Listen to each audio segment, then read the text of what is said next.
하늘을 지배한다는 것은 단순히 전투기의 속도나 무장의 강력함을 의미하지 않습니다. 그것은 한 국가가 스스로의 운명을 쥐고 흔들 수 있는 기술적 자율성과 전략적 주권을 상징합니다. 한국이 수십 년 동안 꿈꾸며 달려온 프로젝트, 바로 KF-21 보람의 전투기의 심장과 두뇌가 만들어지는 이야기는 단순한 무기 개발사가 아니라 한 민족의 생존과 독립을 향한 서사시입니다. 전쟁의 폐허 위에서 가장 기본적인 총기조차 자급하지 못했던 나라. 한국은 이제 세계가 인정하는 이지스 구축함, K2 흑표전차, K9 자주포 같은 첨단 무기체계를 스스로 설계하고 수출하는 방산강국으로 올라섰습니다. 그러나 땅과 바다에서 이룩한 성과보다 훨씬 더 높은 장벽이 있었습니다. 바로 하늘, 특히 전투기 개발이었습니다. 하늘을 제압한다는 것은 단순한 경제적 자원만으로 가능한 일이 아니었습니다. 첨단 재료공학, 공기역학, 항공전자, 그리고 무엇보다 소프트웨어와 엔진 기술을 동시에 장악해야 하는 극한의 도전이었습니다. 이 분야는 오직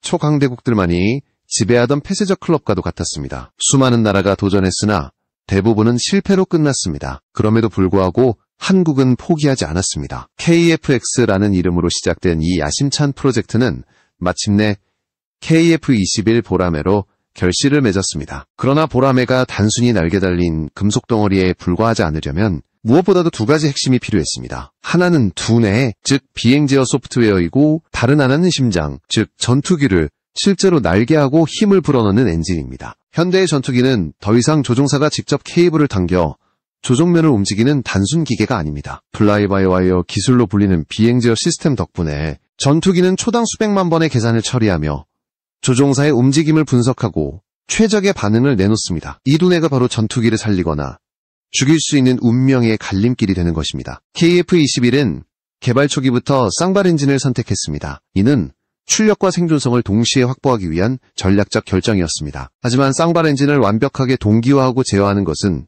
세계 최고 수준의 기술이 필요한 난제였습니다. 한국 엔지니어들은 이 과제를 풀어내기 위해 수많은 시행착오를 거쳤고 해외 전문가들의 조언도 받으며 차근차근 벽을 넘어섰습니다. 여기서 한 가지 흥미로운 사실은 한국계 전문가 중 일부가 과거 축적한 경험을 토대로 기술적 방향성을 제시했다는 점입니다. 이들의 조언은 단순히 설계도를 주는 것이 아니라 한국 엔지니어들이 스스로 문제를 풀어낼 수 있도록 사고방식과 접근법을 공유하는 것이었습니다. 그 결과 KF-21의 두뇌는 놀라울 정도로 안정적이고 정교하게 태어날 수 있었습니다. 그러나 아무리 뛰어난 두뇌가 있어도 그것을 실행할 심장이 없다면 아무 소용이 없습니다. 바로 이 지점에서 엔진이라는 더 큰 장벽이 기다리고 있었습니다. 엔진은 전투기의 진정한 심장입니다. 그것이 강력해야만 전투기가 적을 압도하고 그것이 자립적이어야만 한 나라가 하늘의 주권을 쥘 수 있습니다. 한국의 도전은 이제 가장 뜨겁고 가장 치열한 영역, 바로 제트 엔진 개발로 향했습니다. 이제부터 우리는 KF-21 보라매의 심장, 메이드 인 코리아 엔진의 서사로 들어가게 됩니다. 이 여정은 단순히 기계공학을 넘어서 한 국가의 독립의지와 기술적 야망이 어떻게 결합하는지 보여주는 이야기이기도 합니다. 불가능을 향해 나아간 그 길 위에서 한국은 어떻게 세계가 주목하는 성과를 이루어냈을까요? KF-21 보라매의 심장, 즉 엔진을 둘러싼 도전은 단순히 기술적 문제만이 아니었습니다. 그것은 세계 방산 시장의 구조적 장벽과도 같은 것이었습니다. 전투기 엔진을 만드는 나라는 손가락으로 꼽을 정도로 적습니다. 미국의 제너럴 일렉트릭과 프라이드 앤 휘트니, 영국의 롤스로이스, 프랑스의 사프란이 그 독점적인 무대를 지배하고 있습니다. 이들이 사실상 어느 나라가 하늘을 날 수 있는지, 또 얼마나 강력하게 날 수 있는지를 결정하는 보이지 않는 심판자 역할을 해온 것입니다. 이 거대 기업들의 지배력은 단순한 시장 점유율이 아닙니다. 엔진은 그 나라의 정치적 무기이기도 합니다. 전투기를 구매한다고 해서 모든 권리를 얻는 것이 아닙니다. 핵심 소프트웨어 코드, 정밀 설계도, 부품 생산 기술은 절대 이전되지 않습니다. 따라서 구매국은 평생 동안 공급국의 의존 상태에 놓이게 됩니다. 언제든 금수 조치 하나로 수십억 달러 규모의 전력이 무용지물이 될 수 있는 것이죠. 터키의 사례는 이 위험성을 극명하게 보여줍니다. 나토 동맹국이었던 터키가 러시아제 S-400 방공 시스템을 도입하자 미국은 즉각 제재를 가했고 결국 터키는 F-35 프로그램에서 퇴출당했습니다. 그 결과 단순히 스텔스 전투기를 잃은 것이 아니라 F-135 엔진의 공급이 중단되면서 자국 차세대 전투기 TF-X 프로젝트마저 심각한 차질을 빚게 되었습니다. 인도의 경우도 비슷합니다. 프랑스 라팔 전투기를 도입하면서 엔진 기술 이전을 강하게 요구했지만 프랑스는 단호히 거절했습니다. 인도는 여전히 엔진 관련 모든 문제에서 프랑스에 의존해야 했고 이로 인해 전략적 자율성이 심각하게 제약되었습니다. 이처럼 엔진 기술은 단순한 기계의 문제가 아니라 국가 생존과 직결된 문제입니다. 한국에게도 마찬가지였습니다. 북한이라는 불안정한 이웃과 중국, 일본이라는 지역 강대국들 사이에서 한국은 언제든 전략적 압박을 받을 수 있습니다. 만약 엔진 기술을 스스로 확보하지 못한다면 한국의 공군력은 언제든 외부의 정치적 결정에 흔들릴 수밖에 없는 운명에 놓이게 됩니다. 따라서 엔진 자립은 선택이 아니라 생존의 필수 요건이었습니다. 한국은 마침내 결심했습니다. 더 이상 외국에 의존하지 않고 메이드 인 코리아 전투기 엔진을 개발하겠다는 결단이 내려진 것입니다. 이 역사적인 사명을 맡은 주체는 하나 에어로스페이스였습니다. 한국 방산산업의 기둥 중 하나인 이 회사는 이미 수십 년 동안 엔진 라이선스 생산을 통해 경험을 축적해왔습니다. F5, KF-16, 그리고 다양한 항공기 제너럴 일렉트릭 엔진을 면허 생산하면서 그러나 면허 생산과 독자 개발은 전혀 다른 차원의 과제였습니다. 면허 생산이란 지도 위의 길을 따라가는 것이라면 독자 개발은 지도를 새로 그리는 일입니다. KF-21의 심정을 스스로 설계해야 하는 순간 한국은 완전히 새로운 세계에 뛰어든 것이었습니다. 한국이 목표로 한 것은 4만 파운드급 추력을 낼 수 있는 쌍발 제트 엔진, 즉 4.5세대 전투기에 걸맞은 강력한 동력원이었습니다. 이 야심찬 계획은 단순히 가능할까라는 회의론을 넘어 세계 전문가들조차 주목할 수밖에 없는 새로운 도전이었습니다. 한국이 과연 성공할 수 있을까? 세계는 반신반의했습니다. 그러나 한국은 이미 답을 내리고 있었습니다. 불가능은 없다는 것, 그리고 반드시 해낸다는 것이었습니다. 이제부터 본격적으로 한국이 어떻게 엔진 자립의 길을 개척했는지, 그리고 그 과정에서 어떤 돌파구를 열어젖혔는지 하나하나 파헤쳐 보겠습니다. 하나 에어로스페이스가 직면한 현실은 결코 만만치 않았습니다. 전투기용 엔진은 수천 개의 정밀 부품으로 이루어진 복합체이며 그 어떤 부품 하나라도 미세한 결함이 있으면 전체가 붕괴할 수 있습니다. 특히 군용 엔진은 상상을 초월하는 환경에서 작동합니다. 연소실 내부 온도는 용암보다 높은 500도 이상에 달하고 터빈 블레이드는 분당 수만회 회전하며 엄청난 원심력을 견뎌야 합니다. 이 지옥 같은 조건 속에서 살아남을 수 있는 엔진을 만든다는 것은 사실상 기적에 가까운 도전이었습니다. 한국은 이 불가능해 보이는 길을 장인정신으로 돌파했습니다. 하나 에어로스페이스의 엔진 제작 현장은 흔히 상상하는 자동화된 공장과는 거리가 멀었습니다. 엔진은 대량 생산품이 아니라 장인의 손끝에서 완성되는 예술품에 가까웠습니다. 명장이라 불리는 이들은 20년 이상 현장에서 단련된 전문가로 정부가 공식적으로 기술의 정점에 도달한 이들에게만 수여하는 칭호를 받은 사람들이었습니다. 이 장인들은 머리카락 굵기보다 얇은 오차도 용납하지 않았습니다. 그들의 손길은 미세한 균열 하나, 수그램의 불균형조차도 탐지해냈습니다. 왜냐하면 단 한 번의 불완전한 용접, 단 하나의 잘못된 조립이 곧 공중에서의 재앙으로 이어질 수 있기 때문입니다. 따라서 이들의 작업은 단순히 기계적 조립이 아니라 생명을 다루는 예술이자 책임이었습니다. 하지만 아무리 뛰어난 장인이라 해도 물리법칙은 피해갈 수 없습니다. 더 강한 출력을 얻으려면 더 높은 온도에서 연소해야 하고 더 높은 온도는 곧 더 큰 위험을 의미했습니다. 그렇다면 용암보다 뜨거운 불길을 어떻게 제어할 수 있을까? 이 질문은 단순히 기계공학이 아니라 재료과학의 영역으로 이어졌습니다. 현대제트 엔진의 성능을 결정짓는 핵심은 바로 재료였습니다. 금속이 견딜 수 있는 온도는 한계가 있고 그 한계를 넘기 위해서는 기존 금속을 뛰어넘는 신소재가 필요했습니다. 여기서 등장한 것이 바로 단결정 초합금이었습니다. 단결정 초합금은 일반 금속처럼 작은 결정들이 모여있는 구조가 아니라 전체가 하나의 거대한 결정으로 이루어진 합금입니다. 작은 결정 사이에 경계가 존재하지 않기 때문에 극한의 열과 압력에서도 균열이 번져나가지 못합니다. 이 기술은 전 세계에서 몇몇 기업만이 보유한 철저히 보호되는 기술 비밀이었습니다. 그런데 한국은 불가능해 보였던 이 장벽을 넘어섰습니다. 하나 에어로스페이스는 국내 중소기업과의 협력을 통해 단결정 합금 생산 기술을 확보했을 뿐 아니라 이 소재로 만든 부품을 미국의 주요 엔진 제조사에까지 공급할 수 있을 만큼 신뢰성을 입증했습니다. 이는 단순한 성과가 아니었습니다. 세계가 인정한 실력의 증거였습니다. 한국이 더 이상 기술을 따라가는 존재가 아니라 세계와 경쟁하는 주체로 올라섰다는 선언이기도 했습니다. 영국의 셰퍼드 미디어는 이를 두고 한국은 첨단 전투기와 동시에 독자 엔진을 개발하는 세계 유일의 국가라고 분석했습니다. 미국의 포브스 역시 한국의 도전은 아시아의 기술 구도를 바꿀 잠재력이 있다 고 평가했습니다. 세계가 점차 한국의 행보에 주목하기 시작한 순간이었습니다. 그러나 가장 놀라운 소식은 아직 드러나지 않았습니다. 곧 한국이 시험에 성공한 충격적인 온도 수치가 공개되며 전 세계 항공우주 업계를 뒤흔드는 일이 벌어지게 됩니다.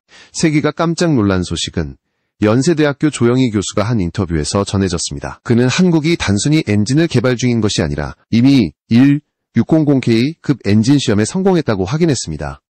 600K는 섭씨 약 327도에 해당하는 온도로 현재 FA50 경전투기에 탑재되는 GE-F404 엔진과 같은 등급에 이르는 수준이었습니다. 이 발표만으로도 한국이 독자 엔진 개발 사이클을 완전히 마스터했음을 증명하는 충격적인 성과였습니다. 하지만 조 교수는 여기서 멈추지 않았습니다. 그는 한국이 800K급 엔진을 개발 중이라는 사실까지 공개했습니다. 800K는 섭씨 527도에 해당하며 이는 단순한 숫자가 아닙니다. 이 온도는 미 해군의 주력 함재기인 F-18 슈퍼호넷의 심장, GE F414 엔진과 같은 급에 올라선 기준이었습니다. F414는 전 세대보다 20% 가까이 향상된 출력을 자랑하며 세계적으로 가장 신뢰받는 엔진 중 하나입니다. 한국이 이 온도 영역에 도달했다는 것은 단순한 기술 추격이 아니라 이제 세계 정상과 어깨를 나란히 할 준비가 되었다는 의미였습니다. 만약 800K 엔진이 현실화된다면 KF-21 보람에는 슈퍼호넷과 동급, 어쩌면 그 이상을 능가하는 심장을 장착하게 될 것입니다. 이는 한국 공군력이 단순히 양적 확대가 아니라 질적 도약을 이뤘음을 상징하는 대사건이었습니다. 그렇다면 어떻게 한국은 기존 합금의 내열 한계를 뛰어넘어 이런 끔찍한 온도에서 작동할 수 있었을까요? 답은 재료만이 아니라 냉각 기술에 있었습니다. 아무리 강력한 초합금이라 해도 시간이 지나면 녹아내릴 수밖에 없습니다. 따라서 터빈 블레이드 자체를 지속적으로 식히는 정교한 냉각 구조가 필요했습니다. 세계적인 엔진 제조사들이 활용하는 두 가지 핵심 기술이 있습니다. 첫 번째는 내부 대류 냉각입니다. 터빈 블레이드가 단단한 금속 덩어리가 아니라 복잡한 미세 채널이 얽혀있는 속이 빈 구조라고 상상해 보십시오. 압축기에서 나온 비교적 차가운 공기가 이 채널을 통과하며 금속 벽의 열을 흡수하고 블레이드를 식히는 방식입니다. 두 번째는 필름 냉각입니다. 블레이드 표면에 레이저로 뚫은 수백 개의 미세 구멍을 통해 공기가 분출되며 얇은 공기막을 형성해 초고온 가스와 금속 표면 사이에 보이지 않는 방패를 만듭니다. 이 얇은 막 하나가 터지면 곧바로 파괴로 이어지기 때문에 구멍의 위치와 각도를 설계하는 것은 그야말로 예술이자 과학입니다. 놀라운 것은 한국이 이 두 가지 기술을 모두 확보했다는 사실입니다. 이는 단순한 설계 능력이 아니라 실제 제작 능력까지 입증해야 가능한 일입니다. 그리고 바로 여기서 또 하나의 혁명이 더해졌습니다. 전통적 주조 방식의 한계를 뛰어넘는 금속, 3D 프린팅 기술이었습니다. 3D 프린팅은 미세 금속 분말을 한 층씩 쌓아 고에너지 레이저로 소결해 부품을 만드는 방식입니다. 이 기술 덕분에 기존 주조 방식으로는 불가능했던 복잡한 내부 구조와 유기적 곡선 채널을 구현할 수 있게 되었습니다. 한국은 이 혁신적인 제조 방식을 적극적으로 도입했고 덕분에 800K급 엔진의 길이 열리게 된 것입니다. 즉 단결정 초합금이라는 갑오시의 정교한 냉각 기술이라는 방패, 그리고 3D 프린팅이라는 혁명적 무기가 결합하면서 한국은 세계가 두려워할 새로운 엔진 시대를 열고 있었습니다. 한국의 800K급 엔진 개발 소식은 단순한 연구 성과를 넘어 세계 항공우주 산업 전반에 커다란 파장을 일으켰습니다. 이제까지 미국, 영국, 프랑스 등 소수 국가만이 독점해온 영역에 한국이 본격적으로 진입했음을 의미했기 때문입니다. 더욱 놀라운 점은 한국이 단순히 따라가는 것이 아니라 세계 최첨단 제조기술의 흐름과 나란히 움직이고 있다는 사실이었습니다. 국제 전문가들은 한국의 행보를 예의주시했습니다. 영국의 군사 전문 매체들은 한국이 전투기와 엔진을 동시에 개발하는 세계 유일의 국가라며 그 복합 난이도가 상상을 초월한다고 분석했습니다. 미국의 경제 매체들은 만약 한국이 성공한다면 아시아의 기술 판도가 크게 흔들릴 것이라고 평가했습니다. 이 같은 평가는 한국이 이미 기대 이상의 성과를 내고 있음을 반영한 것이었습니다. 그러나 더 중요한 것은 한국이 이번 도약을 통해 얻게 될 실질적 이익이었습니다. 우선 군사적 측면에서 한국은 더 이상 외국 엔진에 의존하지 않고 독자적으로 하늘을 지킬 수 있는 능력을 확보하게 됩니다. 이는 단순한 자립이 아니라 외교적 협상에서의 힘, 나아가 국가 생존을 보장하는 최후의 보루가 됩니다. 경제적 효과도 막대합니다. 엔진 부품의 유지 보수와 교체는 매년 수조 원대의 비용이 소요됩니다. 하지만 레이저 클래딩과 같은 첨단 수리, 재생 기술을 독자적으로 확보하면 막대한 비용을 국내에서 절감할 수 있습니다. 실제로 전문가들은 한국의 엔진 자립을 통해 매년 30억 달러 이상의 비용을 아낄 수 있다고 분석했습니다. 이 절감액은 다시 연구개발에 재투자되어 선순환 구조를 만들게 됩니다. 또한 한국의 엔진 기술은 수출 경쟁력 강화로 이어집니다. 이미 AF-A50 경전투기는 필리핀, 말레이시아, 폴란드 등 여러 국가에서 도입되며 성공을 거두고 있습니다. 만약 여기에 메이드 인 코리아 엔진이 탑재된다면 한국은 단순한 기체 수출국을 넘어 엔진까지 함께 공급하는 완전한 항공산업 강국으로 자리매김할 수 있습니다. 이는 글로벌 방산 시장에서 한국의 위상을 한 단계 더 끌어올리는 결정적 계기가 될 것입니다. 그러나 이 모든 성과는 하루아침에 이루어진 것이 아닙니다. 수십 년간 이어진 땀과 투자, 그리고 실패를 극복한 경험이 있었기에 가능한 일이었습니다. 한국의 엔지니어와 연구진, 장인들은 불가능을 두려워하지 않았습니다. 오히려 불가능을 마주하며 새로운 해법을 찾아냈고 그것을 실현했습니다. 이제 KF-21 보라매는 단순한 전투기가 아닙니다. 그것은 한국이 더 이상 추격자가 아니라 선도자로 자리매김했음을 보여주는 상징입니다. 그리고 그 상징의 중심에는 지옥 같은 온도를 견뎌내며 강철 같은 심장을 뛰게 만든 메이드 인 코리아 엔진이 있었습니다. KF-21 보라매의 여정은 단순히 하나의 전투기를 탄생시키는 프로젝트가 아닙니다. 그것은 한 세대 전체가 불가능을 향해 도전한 이야기이자 한 민족이 기술 독점의 족쇄를 끊고 주권을 되찾은 기록입니다. 과거 한국은 세계 최빈국 중 하나로 총 한 자루조차 독자 생산하지 못하던 시절이 있었습니다. 그러나 불과 반세기 만에 한국은 세계가 인정하는 방산 강국으로 우뚝 섰습니다. 이 과정은 단순한 경제 성장의 결과가 아니었습니다. 끊임없는 투자와 도전, 그리고 국가적 의지가 합쳐져 만들어낸 기적이었습니다. KF-21 보라매와 그 심장인 엔진은 그 기적의 정점에 서 있습니다. 이 전투기의 두뇌는 안정성과 정밀성을 확보했고 심장은 지옥 같은 온도와 압력을 견디며 세계 최정상급 성능을 보여주고 있습니다. 이 두 요소가 결합되면서 한국은 이제 하늘에서 누구와도 대등하게 맞설 수 있는 힘을 갖추게 되었습니다. 더 나아가 이 성과는 군사적 의미를 넘어 한국의 산업 전반에도 파급 효과를 가져옵니다. 항공우주 기술은 방산을 넘어 민간 산업으로도 확장됩니다. 엔진 개발에서 축적된 재료과학, 열관리, 3D 프린팅 기술은 향후 우주 발사체, 민간 항공기, 에너지 산업 등 다양한 분야로 응용될 수 있습니다. 한국은 이제 단순한 무기 수입국이 아니라 세계에 기술을 수출하는 국가로 자리매김하고 있습니다. 무엇보다도 중요한 것은 이 과정에서 보여준 의지입니다. 한국은 세계 최강국들이 수십 년간 지켜온 성역에 과감히 뛰어들었습니다. 불가능하다는 회의론에도 불구하고 한 걸음 현실로 만들어갔습니다. 그리고 마침내 세계가 인정할 수밖에 없는 성과를 보여주었습니다. KF-21 보라매는 이제 단순한 항공기가 아닙니다. 그것은 선언입니다. 한국이 더 이상 추격자가 아니라 기술 강국으로서 세계 질서를 주도할 준비가 되어 있음을 알리는 선언입니다. 21세기 하늘의 게임에 새로운 강자가 등장했습니다. 한국은 배우러 온 것이 아니라 이끌기 위해 온 것입니다. 그리고 그 중심에 메이드 인 코리아 엔진과 보라매가 당당히 자리 잡고 있습니다. 이 이야기는 끝이 아니라 시작입니다. 앞으로 한국이 보여줄 더 큰 도약, 그리고 새로운 혁신은 세계를 또 한 번 놀라게 할 것입니다. 하늘은 이제 더 이상 몇몇 강대국만의 것이 아닙니다. 보라매의 날갯짓은 하늘이 한국의 것이기도 함을 증명하고 있습니다.